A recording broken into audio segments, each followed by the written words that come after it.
Now to a shocker from the world of football. The European Police Agency says that more than 680 football matches, including World Cup qualifiers and Champions League ties, were fixed in Europe. Europol says that they had uncovered an organized crime syndicate based in Asia that was coordinating the operation. Some 425 club officials, players and criminals are suspected of being involved. The police claims that betting profits have scaled over 8 million euros. But no specific match has been identified as there is a probe pending. Officials fear that this is just the tip of the iceberg. We have uncovered an extensive criminal network involved in widespread football match fixing. A total of 425 match officials, club officials, players and serious criminals from more than 15 countries are suspected of being involved in attempts to fix more than 380 professional football matches.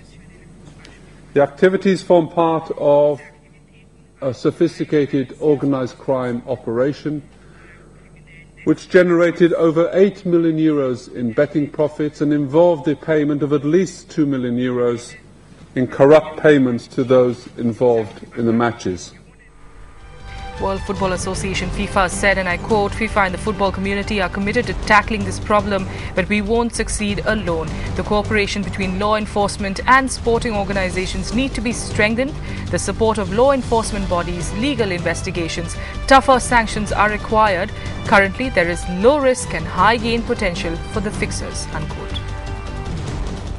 Names of clubs and individuals haven't been released because of criminal investigations that are already underway. But of course, there have been a number of well-publicised corruption scandals in football in recent years. The Italian Calciopoli scandal of 2005-06 is perhaps the most well-known. It saw champions Juventus relegated to Serie B. 39 current and former players have served prison sentences after the 2011 South Korean betting scandal, which hit the K-League. Last year, the current Juventus coach Antonio Conte served a suspension following Italy's most recent match-fixing scandal to hit Serie B. The Turkish sports corruption scandal is ongoing into match-fixing and bribery in the top two leagues. The Fenerbahce chairman, Aziz Yildirim, was sentenced to 6 years in prison for match-fixing, and the club were on the verge of relegation. There's also an investigation currently taking place in South Africa.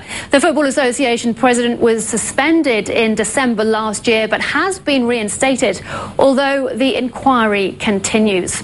So whilst today's discovery is a step in the right direction, the worry now is how much more there is to come.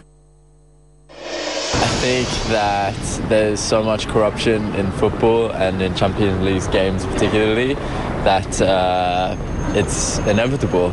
I think it'd be a great shame if it turns out that they've been fixing games. I mean, it's one of the things you rely on for your entertainment. It's a good, honest game. Well, if someone fixes a game, they should get kicked out of the game. I mean, you shouldn't cheat. That's just, it's a sport, you know. If you cheat, then you should get kicked out.